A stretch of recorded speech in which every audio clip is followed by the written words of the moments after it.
get so big that you hold up this kind? Hello and welcome to this installment of my Redemption in a Star Wars Context series. If you want to see the other videos in the series, you can go ahead and click here. I would especially recommend watching the introduction video if you have not watched it before this video, simply because it's going to go over some concepts that I'm going to talk about in the subsequent videos. And I just might not reiterate them in this one. With that, today we're going to talk about Rogue One. Rogue One is a very interesting story for me when it comes to redemption. Usually if you're thinking about Rogue One, you might think that it's largely about hope. Probably largely because hope is practically every other word in the movie Rogue One. That is absolutely a major theme within the film, but I think hope is tied to the idea of things getting better, and that can also be the idea of me getting better or someone getting better. Hope that you can be a different person or changed person. Maybe Rogue One seems like kind of an odd example for redemption, or maybe you can see exactly where I'm going with this. But what I wanted to do with this movie is kind of shrink down the idea of redemption into something a little bit more tangible. So usually when we talk about redemption in Star Wars, it's Darth Vader, Darth Revan, will Kylo Ren be redeemed? These big characters who did really big bad things that have giant cosmic consequences that they would have to come back from.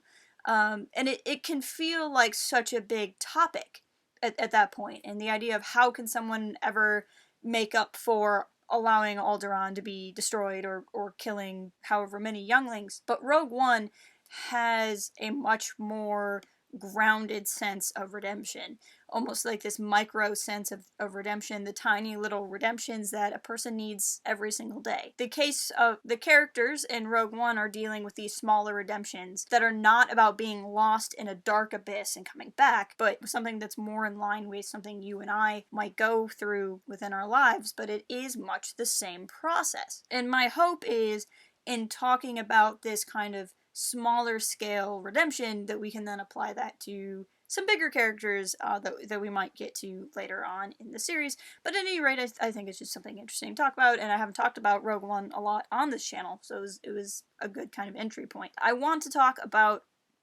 practically everybody, practically all the main characters in the movie, but I'm going to start with Jyn and Cassian. Jyn and Cassian feel like two sides of the same coin to me. Two of the lines of dialogue that are very defining, at least in my opinion, of Jyn at the beginning of her journey is one, that she's never had the luxury of political opinions, and the other being, it's not a problem if you don't look up. Jyn lost her family at a young age. Her father was taken away by the Empire. She had watched her mother murdered at the hands of the Empire, so she knew the Empire was a bad thing, but she had some idea that her father was working for the Empire, and she knew her father was a good man. She was raised by Saw, who was a rebel. He was fighting against the Empire, but he was doing it in a very violent, dark way. Some of this gets outlined in the novel Rebel Rising by Beth Revis, and if you haven't read that, and you like the character of Jyn at all, or the character of Saw at all, I highly, highly recommend it. But Jyn kind of ends up in this situation where there's no good guy in her life. There is the evil of the Empire, and then all of the good guys in her life end up dead or in service to the Empire or killing other people in a very extremist sort of way. And that's where you kind of see her have this mentality of, well, there is no good guy, so I shouldn't even try. You know, I'm just going to go through my life. I'm just going to survive. It doesn't matter if the Empire's there and the Empire's hurting people, because everybody hurts people, so who cares? But that's obviously a shield she has, because we see her care about people within the film, even to the point where she rescues the little girl during the attack on Jeddah, which is not something a selfish character would do at all. You know, it's revealing her true colors, that she wants to be this good and helpful person, but she's had to put these walls up because she's been betrayed so many times in her life. The big turning point for her as a character is when she sees her father's message on Jeddah, when she learns that her father was working for the Empire, but not in its service, but rather to subvert it, that he knows of this giant super weapon and he did everything he did to bring it down. Galen's lines of "whatever I do to protect you" come to mind, and Jyn learns that this is exactly true, that all this time that he has been gone, he has been protecting her, and it is the spark of hope, as the rebels like to say,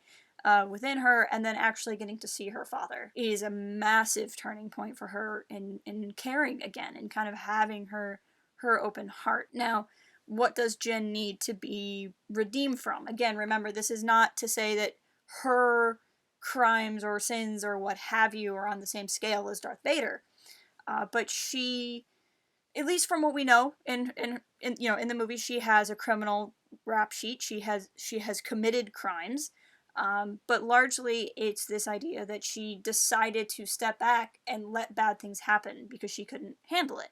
Now, would I judge Jyn for this? No, not at all. I can completely understand her journey, but at the same time, she is somebody who could help, was involved with the rebels, and even though she was abandoned by Saw, she's somebody who could have done something, and we see that she has this natural capability to have done something. Then we have the character of Cassian.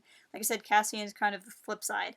He is the spy that does the bad things in the name of good. We see right at the beginning of the movie, he murders his contact just to keep himself safe so that he can continue to track down the Death Star. He's a guy that values the mission over people. He has no problem killing some of Saw's men on Jedha, which inevitably causes Saw's men to not trust them. He is conflicted in this. He's a guy that I don't believe really wants to kill the people that he's killing. He has more of a reaction when he kills his informant as opposed to just being callous or flippant or saying a James Bond pun. So he's a guy that is doing these bad things, and I think it does tear him up in the same way that Jyn is somebody who doesn't go to do good things, but it tears her up if she can't help a little girl. They are kind of mirror images of each other's journey at this point. Cassian, it's a little bit more obvious what he would need to be redeemed from, right? That he is basically behaving like one of the bad guys, that he is murdering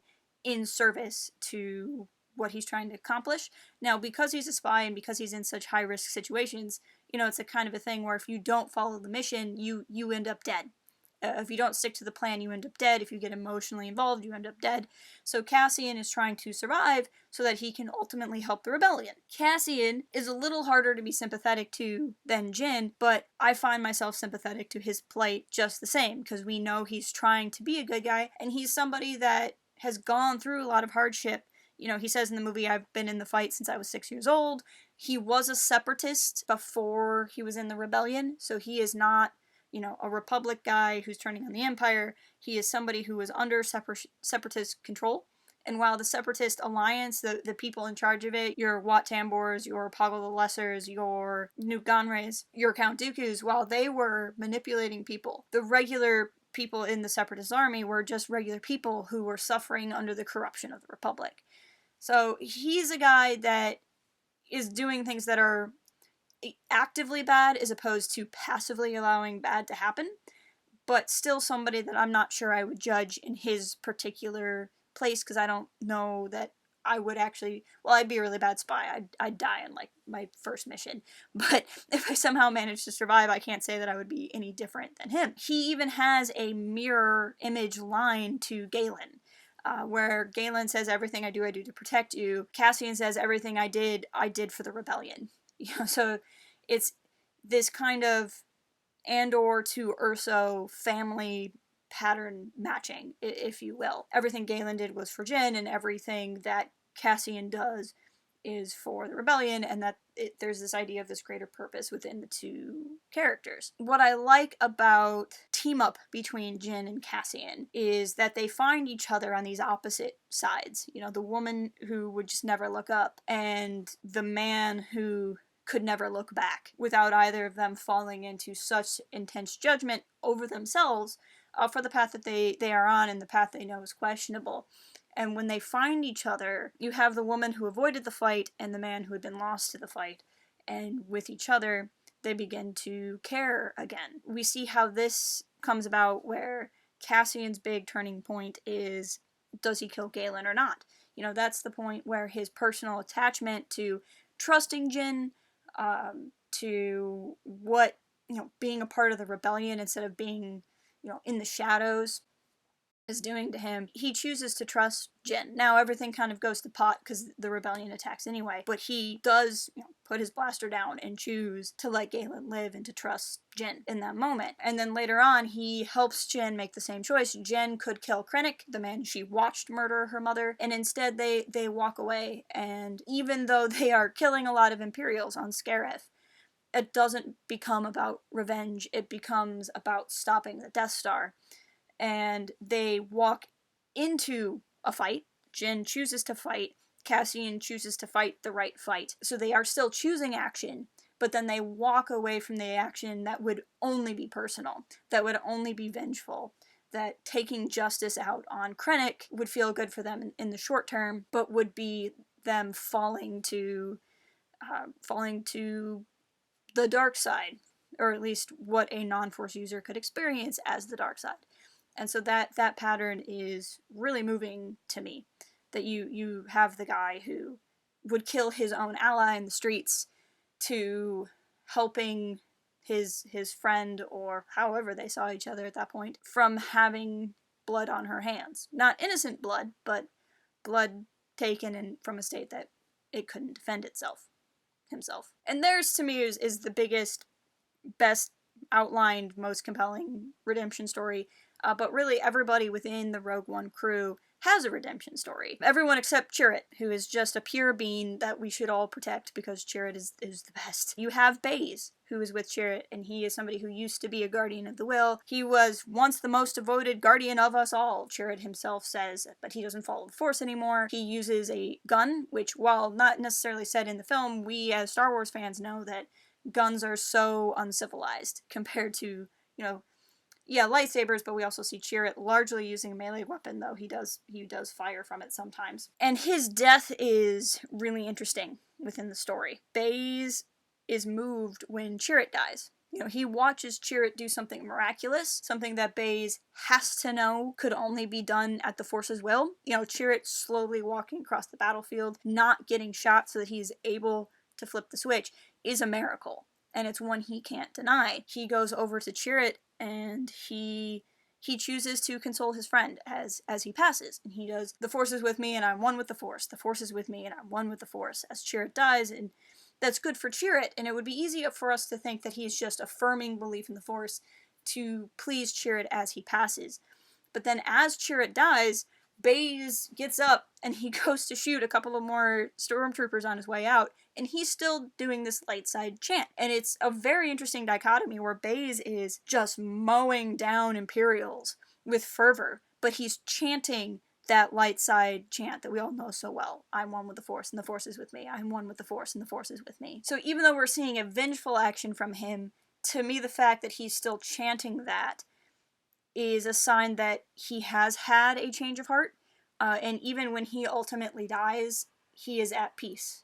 He's sitting there calm as the grenade explodes, and not necessarily going out in a blaze of glory, but in a blaze of peace. And redemption is not the same as atonement, as I said in the intro video to the series. Redemption is marked by a change of heart. The heart of the redeemed person has to shift.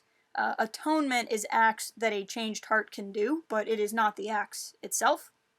Redemption is, this higher entity has cleansed you of your wrongs. And in his giving himself over to the Force in his final moments, I choose to believe that means the Force saw Baze as a changed person. And it's a little bit easier to talk about redemption with him because he does have this relationship with the Force. Jin does have a relationship with the Force to some degree. She has her Kyber crystal that she prays with just before they go to Scarif. So again, we're seeing characters who've gone through some kind of redemption having that higher calling. At least in my opinion, has to be spiritual, because that's where I believe it comes from. If you are not a spiritual person yourself, it does have to come from at least a change of heart, whatever that means to you. We also have the character of Bodhi. To me, Bodhi has the least he really needs to redeem himself from, but he is a character who feels very guilty. He used to be a supply runner for the Empire. He starts to feel guilty about it. Galen says, "Hey, you can start doing good things, and when you start doing good things, you can have this redemption, and hey, go take my note to Saw Gerrera." and that's how Bodhi gets on his mission. To me, Bodhi's redemption is really the point where he endangers himself, taking that message, that it really happens before the movie even begins, before we meet Bodhi. And the rest of the movie is Bodhi kind of coming to terms with the fact that he is doing something good and he is atoning. So I like to think that Bodhi's heart changed before we saw Rogue One. He was redeemed before Rogue One, and Rogue One is Bodhi's atonement. That doesn't necessarily have to be his death. I think it's a little bit iffy to assume that death is necessary for redemption when looking at Rogue One, because everybody dies. And there's a lot of characters who die who are not redeemed. I don't necessarily take that as evidence, but the fact that Bodhi risked himself to go to Saw and ended up tortured, and the fact that Bodhi risked himself to go to Edu and then risked himself to go to Scarif, and time again he was doing these things, is only a sign of a changed heart. Rogue One is really a rare case of actually getting to see somebody's atonement story more than their redemption story. Something similar with that with K2SO. Of course, you can have a whole other philosophical discussion about whether or not droids can be redeemed. Current canon is largely leaning towards the sentience of droids, so if droids are sentient, then they can have redemption arcs. But K2 is a reprogrammed droid, and he so badly wants to be a part of the group, but he's this sarcastic droid. And it's funny because he makes so many references to death throughout the movie. Jin kills a droid of a similar model, and then it's not him, and he's like, did you think that was me? And he's like so cavalier about the fact that he didn't just die. And there's a part about whether or not they would die in space, and he's like, not me, I can survive in space. And so much about K2 is like droid superiority, but really he just wants to be accepted with the humans. When Jin grants his one request, which is for a gun later on in the movie, you know, that's the point where he's like, oh, I'm a part of the group now. And it's a really moving moment, and I think K2 is another kind of, maybe not atonement case. I think to the extent that he was reprogrammed, it is a literal change of heart, not necessarily one he chose, but it is something that happened. He had been atoning for some time by serving with Cassian.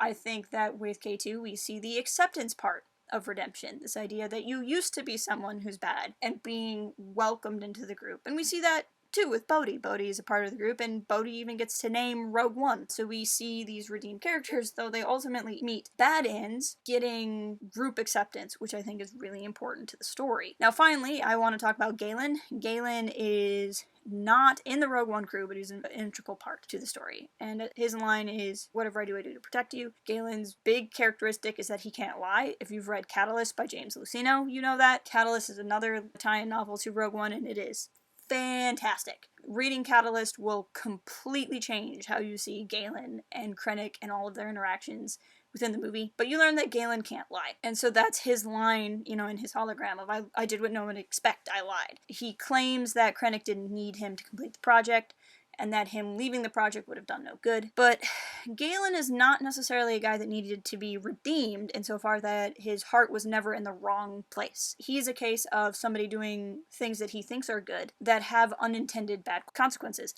And I mean, we have Anakin, and Anakin thought, you know, what he was doing was the right thing, and it had evil consequences. But even then, that's different. You know, that's Anakin justifying obviously bad things to himself. Galen thought he was a scientist doing science things, and even if he was a little dense about it, you know, he never thought he was doing something bad. He never wanted to go out and hurt people. So he's an interesting story too, because he's somebody who kind of needs redemption more from his own ignorance and redemption more from his own passivity than he needs redemption from any choice. And the irony is he's the one person that would probably never get any kind of respect. You know, we read in Alphabet Squadron that Jin is lauded as this hero. You know, one of the characters in that novel worships her. Galen would never get that. He would never get redeemed in the eyes of the galaxy in the same way Vader, though redeemed in Luke's eyes and the eyes of the Force, is never considered redeemed by the galaxy. In theory, what people would say, what the mass populace would say, is Galen should have left the Empire.